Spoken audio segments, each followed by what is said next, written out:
Hi, it's Dwyer, gamblersadvisory.com, dwyervip.com for premium picks. I'm Gambler Dwyer 70905 at sport-insight.com. You can track some of my non-boxing plays. On Roku, Dwyer Boxing News. Remember, the opinion you should follow should be your own. Just consider this video to be a second opinion from a complete stranger online. Many viewers have asked me for my post-fight video, which I promised, of the Amir Julio Diaz fight. Right? I do have some views.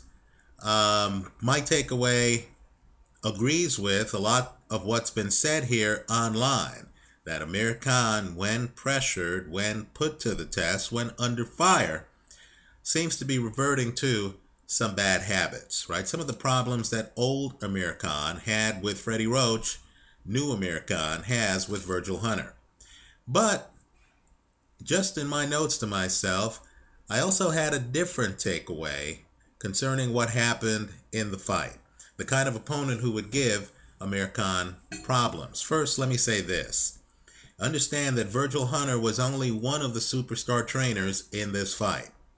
Julio Diaz, who is the trainer for Timothy Bradley, was in the corner of his brother Julio Diaz. Understand you had two big-time trainers, two big-time strategists in this fight. I thought, and I know I might be in the minority here, but I thought the early rounds that Amir Khan won showed the blueprint on what is going to give him problems. Julio Diaz, in the early rounds, stayed away from Amir Khan. Used great head movement. I encourage everyone to look at the film. He uses what I consider to be great head movement. He plays the hunted. He has Khan trying to hunt him down. In my opinion, Khan didn't do a very good job. I thought Khan looked confused. I thought Khan looked a bit exposed.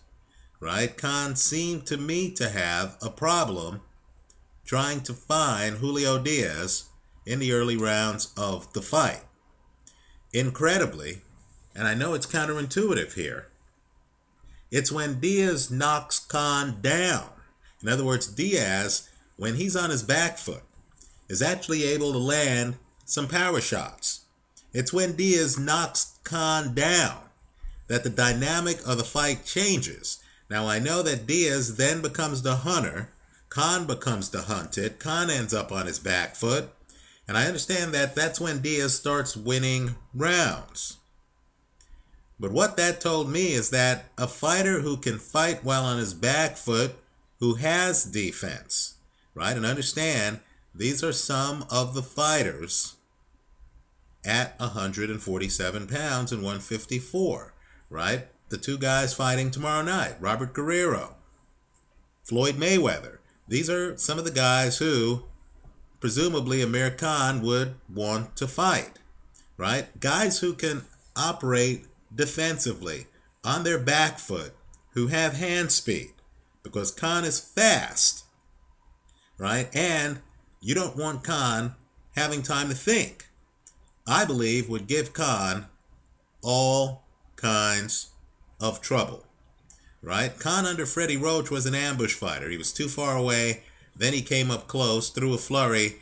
Then he backed away, right? It's most clear in his fight against Paul McCluskey, right? Even though he's winning the rounds, his offensive outbursts were so predictable that McCluskey just stands his grounds and covers up when Khan jumps in, right? That style really hurt fighters like Zab Judah, who really couldn't move to keep up with Amir Khan, right? But an elusive fighter who can move his head destabilizes Amir Khan, in my opinion, right now. I know under Freddie Roach, Khan beat Paulie Malignaggi. Now, as Khan learns the game under Virgil Hunter, and Khan has a lot to learn, right? I think that Malignaggi fight could be different.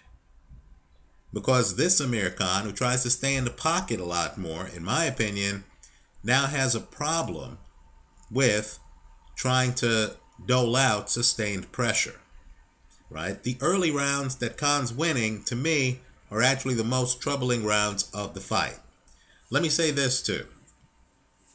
Amir Khan just isn't loose-limbed up top. In other words, he's stiff up top. He doesn't really roll well with punches. Now, as I said in an earlier video, I don't care if your trainer is Virgil Hunter or Angelo Dundee or Ray Arcel, right? They're not going to be able to teach a guy who is that stiff how to suddenly become Andre Ward, right? It just doesn't happen. In other words, either the fighter early in his career, develops certain habits, certain skills, where he's able to kind of like wire himself early on to roll with punches, or the fighter doesn't have those skills. I haven't seen too many fighters in their mid-20s suddenly pick up how to roll with punches intuitively, right? You either have it or you don't. It's kind of like shot blocking in basketball, right? The great shot blockers, even if they don't have the game around the shot blocking, the great shot blockers seem to be great shot blockers from day one, right? It's hard to take a guy who even has the height and the athleticism, but who doesn't think to block shots. It's just not how he's wired. It's hard to take that guy in his mid-20s and turn him into a shot blocker, right? Same thing in boxing. In my opinion, it's the guys in the gym when they're 18, 19, 20 who kind of like have made the decision, I don't want to get hit, who learn to roll with punches, who learn to hide their head, who learn to play angles, right? And can do it without thinking, can do it on the spur of the moment. Those are the guys who, in my opinion, can then, in their mid-20s, get with a Virgil Hunter or Julio Diaz and actually further develop those skills. You need the skill to begin with. With Amir Khan, I just don't think he's wired. He's so offensively gifted, right, that I think he spent his late teens just relying on his offense. Like that pitcher, as I like to say, who has the 98-mile-an-hour fastball, right?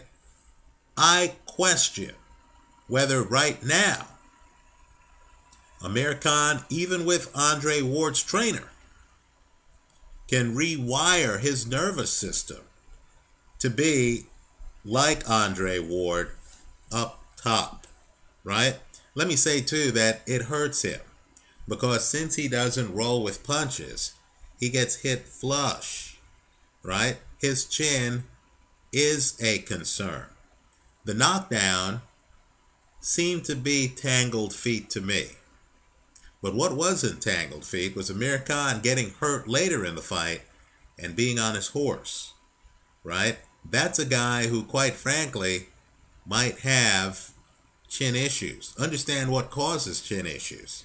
It's not being able to dodge punches, not intuitively knowing how to hide your chin, how to hide your temple, right? Those are the soft spots up top, right? It's fighting in a way where an opponent can actually find you, right? And so, to me, with Amir Khan, if I hear that Amir Khan now has signed to fight Floyd Mayweather, for example, I believe old Amir Khan with an ambush style would have a better shot of beating Floyd than new Amir Khan, who actually, in my opinion, seems to have a problem with elusive opponents, especially now that he's trying to stay in the pocket. I thought Diaz fought an excellent fight, but don't sleep on Diaz's head movement early in the fight. It was a revelation for me. I'll agree Khan won the early rounds. Diaz wasn't active enough. But I'll say that Diaz made him look bad. Put it this way, I know the weight classes are far apart. But from what I saw, a guy with Sergio Martinez's style would give Khan all he can handle. I just don't think Khan is built to deal with an elusive opponent who can then jump in with power shots. If Victor Ortiz ever figures out that he's best on his back foot and not his front foot, think Ortiz against Nate Campbell, a fight from long ago, right? If Victor Ortiz realizes that he has the punching power and the foot speed to fight like Sergio Martinez, I would take Ortiz over Khan, who beat Ortiz in the amateurs. Anyway, that's my take. That's my takeaway from this fight. Let me hear yours. Right? We know the public line out there is that Amir Khan is learning new skills with Virgil Hunter and that it's going to take some time. And that during this fight, when the bullets started flying, Khan reverted back to some bad habits. Right? That's the public perception. Let me hear your perception. Mine is that Khan had a problem with Diaz's upper body elusiveness. Quite frankly, I think Diaz would have been more successful, even after knocking Khan down, if he would have stayed on his back foot, because understand, he was still able to land power shots, right? Since he had given away the early part of the fight, he should have tried to pace himself to get the late knockout. He had a chance, right? When you get on your front foot with Amir Khan, and Khan knows the pressure is just going to be there, Khan can defend himself a lot better than if you're on your back foot, leaving him guessing. Let me hear from you. Thanks for watching.